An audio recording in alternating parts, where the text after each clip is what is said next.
Hello, everybody. It's been a while since I've made a small, or usually my lectures are like half an hour. I don't know how long this one's going to take. I just need to talk to people out there to make sure that you understand what this is all about.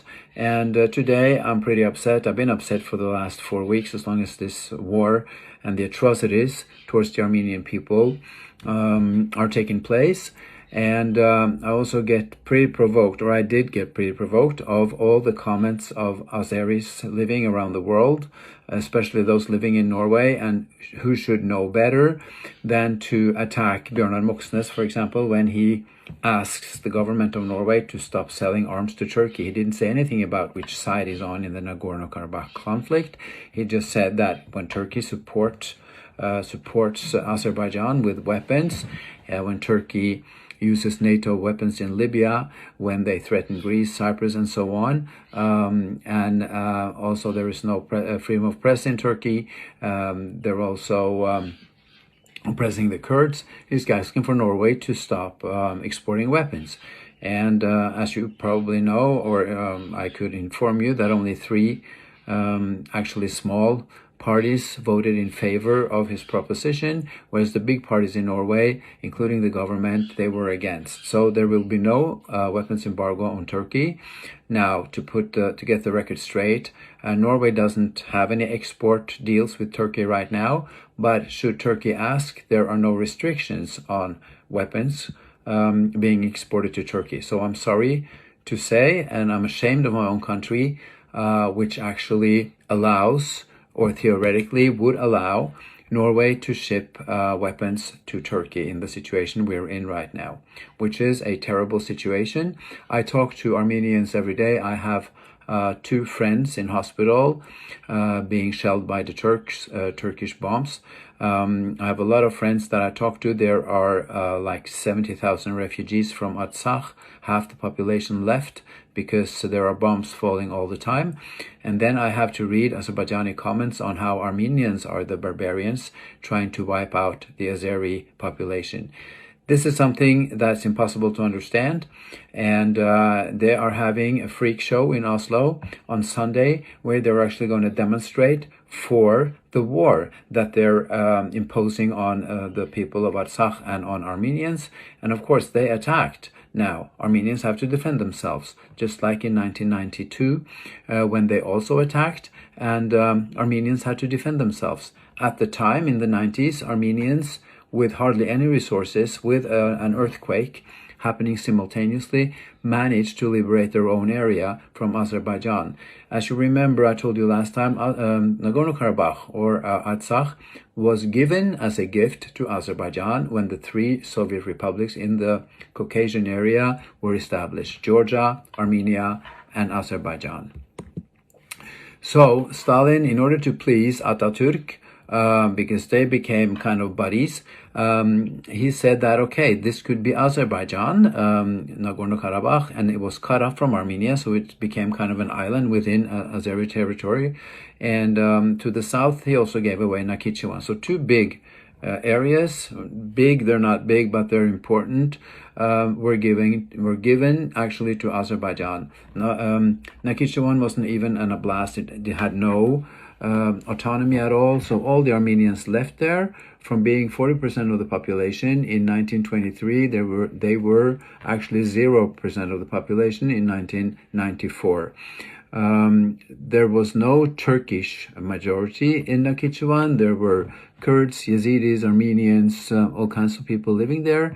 Now they're all Azeri Turks or Kurds inhabiting the area, and everything Armenian that could remind of anything Armenian has been wiped out. And this is what they want to do in Artsakh as well. The way they talk and the way they see their side of the story is that Artsakh has always been Azerbaijani land, and you can't say that there are churches there just because Armenians found some churches. It doesn't mean that they're their land. That's one thing they say. Another thing is that they claim that these churches never were Armenian. They were Albanian churches. even if they have Armenian inscriptions, letters that date back a very long time, and you can see that they're Armenian-style churches, it doesn't matter to Azerbaijan. Now, another thing is that there's, of course, a difference between now democracy in Armenia and then a one-man dictatorship in Azerbaijan. People cannot express their opinions. They close the internet, they close Facebook, Twitter, and so on. And foreign journalists are not allowed to go to Azerbaijan to report on the war. That's interesting because they're allowed to go to Artsakh. But of course, Artsakhians and Armenians cannot guarantee for anybody's life because they are being bombed all the time and they're being attacked. So the whole thing is damn upsetting. I'm not sleeping well at night. Neither are the real Armenians. I mean, wondering if family, friends are killed yet, if they had to leave their homes, if they had to go to a safer place, which by now is, of course, the Republic of Armenia, which Russia has said that it will protect against attacks. But unfortunately, the deal with between Armenia and Russia does not include Artsakh. So, of course, we're worried. Artsakh and Armenia, they are now facing 90 million Turks. They are facing Israeli drone systems, Israeli weapons. They are facing mercenaries from Libya, Syria, and Pakistan. And they're also facing a blockade from Georgia. And they're facing also deliverances from the Ukraine. And Armenia is actually all alone in this Artsakh situation because, yeah, they have bought weapons and tanks and everything from Russia, but Russia does not help Armenia. They have sold them weapons that are there. They might be now supplying some weapon, but they supply weapons to both sides, both Armenia and Azerbaijan. So against all odds, these Armenian young boys, they're actually holding on. They're holding on to their territory. This is very, very important to Armenians. Now I get questions. Why don't they just leave? What do they need this territory for? They're going to die there. The problem is that they were almost wiped out 5 years ago in the Armenian genocide, 1915 to 1918. 1.5 million Armenians were killed in the most brutal ways, and some 200,000 survived. And thanks to Fridtjof Nansen, Bodil Bjørn, other Scandinavians, other missionaries, they were actually given a new home in another country so that they could establish new Armenians all around the world. And it's been a successful story. There are now 8 million out there. And they're also now supporting Armenia, of course, which Azerbaijan rejects. They can't stand hearing about anybody supporting Armenia. Kim Kardashian gave $1 million, and then all of a sudden all her products got a 0 points because Azerbaijani people and Turks, they go into her websites and they give her products 0. And this has happened to a lot of celebrities that wanted to support Armenia, and some of them even were cowards and withdrew their support. I think they should rather write on their web pages what's actually happening, and I think most people would understand what's going on. Now, when I listen to the degree that I want to listen to Azerbaijani voices about this, the president especially and his followers, it is pretty extreme what they're saying. The main point they have is that UN resolutions did this and that. They had actually 4 resolutions during the war in 1992, 1993, where they said that Azerbaijan's integrity, their national integrity, the rights to their borders should be respected, and Armenia should withdraw the soldiers from all these occupied areas that actually make out today the security zone for Artsakh to be able to exist. Without this security zone that Armenia, they occupied, there would be no Artsakh, there would be no Armenians living there, and we would have had this genocide a long time ago. They've been holding on for 30 years, thanks to this security zone that Artsakh doesn't use for much other purpose than military equipment and military posts and defense systems to keep Azerbaijani soldiers out.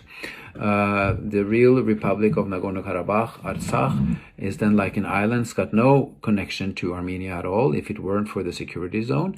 And this is really necessary. And Azerbaijan lost that war. Must remember, they lost against all odds. The Armenians had hardly any weapons. There was an earthquake, as I said. The Azerbaijanis were still very rich at the time, but they had no support from Turkey. And so Armenia, with their 3 million inhabitants against Azerbaijan, with their 10 million inhabitants, managed to win that war because they were fighting for their lives and they were really motivated. So they managed to win, and they don't want to be subject to another genocide. It's fully understandable. And I would suggest that people who doubt what I'm saying and who want to find more about the truth themselves, please check the writings, the works, and the books of 2 people. Thomas de Waal, he's a journalist, he's an author, he knows a lot about these things. He's got no connection, nothing to Azerbaijan, nothing to Armenia, but he's studied a lot and he has very, very good sources. The other one would be Geoffrey Robertson, who is a human rights advocate, a lawyer. He's worked within the United Nations system, and he's got nothing, no connection to Armenia whatsoever either. You could also check even Turkish authors and Turkish lecturers on genocide.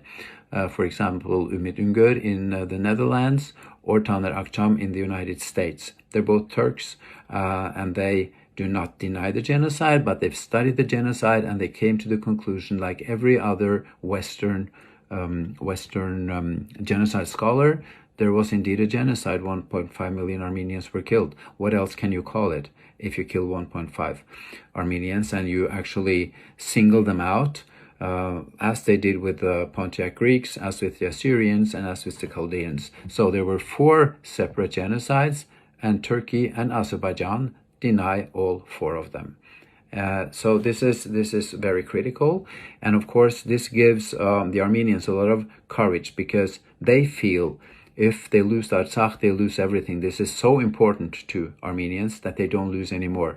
95% of the traditional Armenian land that they had inhabited for years and years, for thousands of years, were taken away from them by Turkey, by Atatürk. They took their land, they kicked them out of the land, they killed them, then they ruined everything that would remind that there had ever been an Armenian on these lands. Churches were destructed. Monasteries, we're talking about something like 40,000 churches. We're talking about 4,000 monasteries. We're talking about buildings. We're talking about businesses. Everything was wiped out and Turks took over. And actually, if we're looking at these resolutions that the Azerbaijanis, they talk about resolutions in the UN. That's fine. I can comment on the resolutions. But first, before I start commenting on the resolutions, let's look at another resolution, which took place in 1918 after Turkey was on the losing side of World War I, because they were involved there. There was a resolution. There was even a peace deal saying that a big hunk of what was once Armenian inhabited areas before the genocide. Of course, some Armenians remained there. They didn't manage to kill them all, even if they wanted, but that was to be given to Armenia. And that actually made out 90% of what was supposed to be Armenia. So only 10% remained. That was the part of Armenia that was within the Soviet Union. And you can also deduct even more there. Ararat, why isn't it in Armenia? It's the holy mountain of all Armenians. Other cities like the medieval city of, or no, it's not medieval, it's a lot older than that. Ani, the city of 1,000 churches, also was given to Turkey. And so Armenia was actually given a large part of the Black Sea coastline, and things would have been very different today if Turkey had just abided to the peace deal that they were part of and that they also signed. The first government after the First World War and after the end of the genocide actually supported this peace deal, and they were also sorry for what certain Turks had done, what the Hitlers of Turkey had exposed the Armenians to, and they gave them death sentences in absentia, but they weren't found. So Armenians actually took care of that themselves. And now Azerbaijanis and Turks are saying that they were terrorists. Okay, so are you a terrorist like Saul Montelerian? He went to Berlin, killed Talat Pasha, who was the Armenian Hitler, who was actually the architect, the main architect behind the killing of 1.5 million innocent Armenians. He sent telegrams to all the mayors. That's proven beyond any reasonable doubt that he did send those telegrams, and no, they're not fakes. Taner Akşam, Turkish genocide scholar, has proven this, and he sent telegrams saying very clearly, kill all Armenians. So, was it a genocide or wasn't it? I wonder. Now, if anybody doubts that, please read Raphael Lemkin's definition of what a genocide is, and see there, and go to the UN and find out what the resolution says based on Raphael Lemkin, who again based his genocide resolution that he made for the United Nations, and they actually adopted the whole thing almost with no alterations at all. He based that on the Armenian genocide, not the Holocaust, but the Armenian genocide, because it actually, just like the Holocaust, it had the contents, it had all the necessary content of being called a genocide. It had all the different stages of genocide. It had all the different definitions of a real genocide.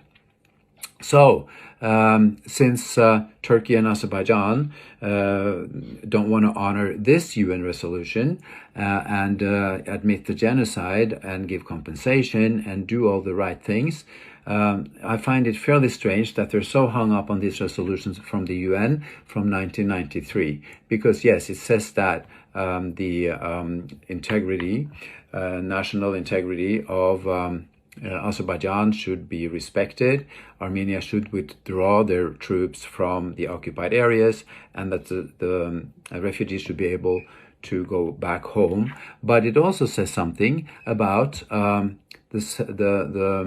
negotiations that were given within the framework of the OSCE, and that they should meet at the negotiating table before the final status of Nagorno-Karabakh was to be set. And that is a thing that has been that has followed through all of this for years, for 30 years actually, that the United Nations mean that you should do this on the negotiating table. You should try to find a solution that is viable for both sides, and that includes the Armenians of Nagorno-Karabakh. That does not only include Azerbaijanis who say that we want all the land back and we want the Armenians gone. No, it doesn't. That's not the way it works. So if you look at the last resolution, because they always, I see this this last one, that was actually, now let me check the year, 2008, 14th of March, that's resolution 62-243. That was Azerbaijan, and that was in the General Assembly, where it was drafted, or they drafted it before that and was given to the General Assembly for all the countries to vote on. Now, this resolution actually demands Armenia to withdraw from all the occupied areas, the security zone, and also from Nagorno-Karabakh or Artsakh itself, with immediate action, withdraw, and then give the land back to Azerbaijan. Now, that you can't call that a negotiation. So the result was, yeah, fine, Azerbaijan won by getting support from the majority of the UN countries, which actually voted. Now, if you go through this and look at the votes, you will see that, okay, 7 countries voted against the Azerbaijani proposal to a resolution. Those countries were, of course, Armenia, it was France, it was Russia, it was the United States, it was India. The interesting thing is that these are, the OSCE countries. It was even Russia. They wanted to solve the problem on the negotiation table and then find out how they were going to vote for a final status of the area. So they didn't. Nobody said that. Of these countries said that Armenia should own Nagorno-Karabakh, but they didn't say that Azerbaijan should own it either. They were eager to have a negotiation process and then find some formula that both sides could agree on. And then you need negotiations. And then you don't show up at the negotiations saying that you give us back all or there is war. And this is what Azerbaijan's been doing all the time.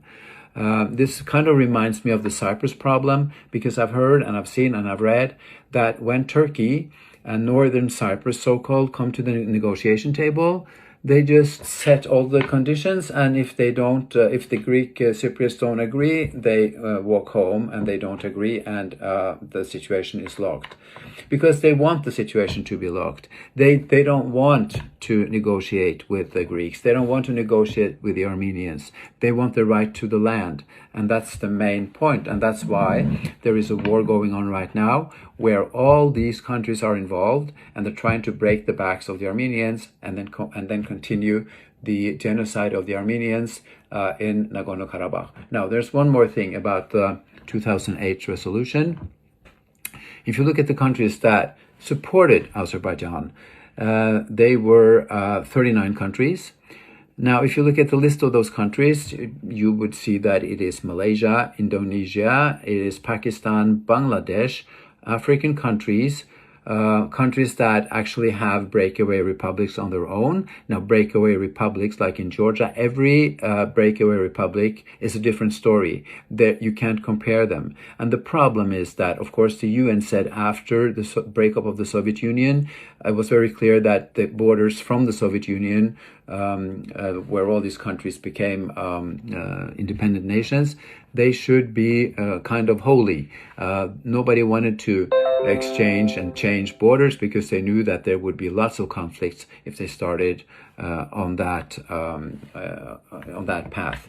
But as you see, Kosovo, for example, not part of the Soviet Union, part of Yugoslavia, actually got recognized by a lot of countries after the Serbs tried to ethnically cleanse the area.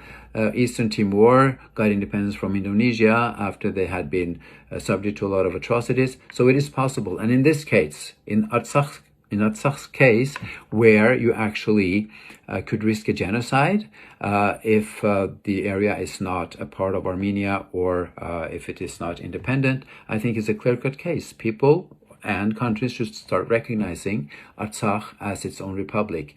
Because also in international law, the integrity of the state, it is a very important principle. But maybe even more important is also the part where you say that the right of the people, the voice of the people, the autonomy of the people living there is also very, very important. So there are two principles up against each other. But the last principle is actually protection of the people. Now, if there's a danger of genocide, the United Nations should recognize and should protect the people who live there and who want to live in their ancient land. There is actually no way that this land has been Azerbaijani. Azerbaijan was created from different kinds of people living in that area, mainly Turks, was created in 1923. That's how old it is.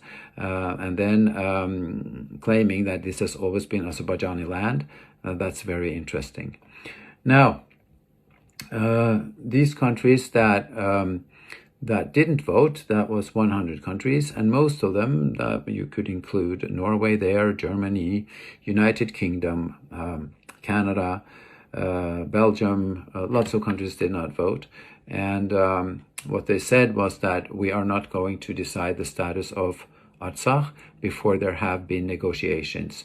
Then we will decide what we want to vote. And they all said that we have trust in the OSCE group, so there should be negotiations, and then when a settlement is reached, we will vote accordingly. So a settlement was never reached, and it's been 30 years with negotiations, very difficult ones, of course. They've met in Madrid and I think it was Turkmenistan or Astana, I don't remember, but they've had meetings and they have not come very far. There have been some principles saying that Armenia that Nagorno-Karabakh would get autonomy or self-determination if Armenia would hand back all the security zone, which is a big part, and where actually there were a lot of Azerbaijani refugees that left. It should also have a connection to Armenia by kind of a causeway or a small piece of land, so that Artsakh and Armenia would be together. But Armenia, as probably everybody understands, cannot just give up this security zone, because then they would be swallowed. There would definitely be a genocide. So now they are defending with all they have their motherland. Yeah, that's mainly. I've been talking for 25 minutes. I think most of you already turned me off. I just wanted to convey this, that we are actually in a horrible situation. Armenians all over the world are getting together, trying to raise money to himnadram.org. If you want to contribute, himnadram.org is recommendable. On my Facebook site, you also see that I'm doing something with Ripsime. We're helping newborn babies and their mothers. And that's a very popular thing, because we actually get phone calls and Facebook messages from mothers who are struggling. And we have very strict policy on who we can help and what this money is supposed to do. And up until now, we helped actually 15, 16 families, and still we are going to help twice as many. So please check out other sources. Try to read books by serious genocide scholars, serious journalists. Read about the people of Artsakh and all the sufferings that Armenians and Artsakhians are now subject to, because this is really a horrific story, and we are witnessing now exactly what happened before the Second World War. Crazy leader trying to occupy and to claim areas which he has no claim to, supporting a crazy dictatorship in Azerbaijan, and the world is just looking. We are sitting here, we are looking at it. This is something I would never have believed. I was wondering when I read about the Holocaust and about Hitler's atrocities in his neighboring countries, invasion of Lithuania, of Poland, of Czechoslovakia, and actually that he got away with it before anybody reacted. And then it was too late. We experienced a full-fledged war. Now, are we going to let history repeat itself, or will somebody stop the atrocities in Artsakh and put an end to it? I really hope, I put my hopes in La France, because if they do this, I'm going to France, whether it's Corona or not. I have to go there. It's a fantastic country, and they have already had some suggestions on resolutions acknowledging Artsakh as an independent nation. That's the only way to go. There is no other way now to save an ancient culture, an ancient people who just want to stay in their ancient lands. Thank you for listening, and I really hope that if you know any politicians, if you have any idea on how we can influence people around the world for this cause, I really hope you will do what you can. Thank you so much, and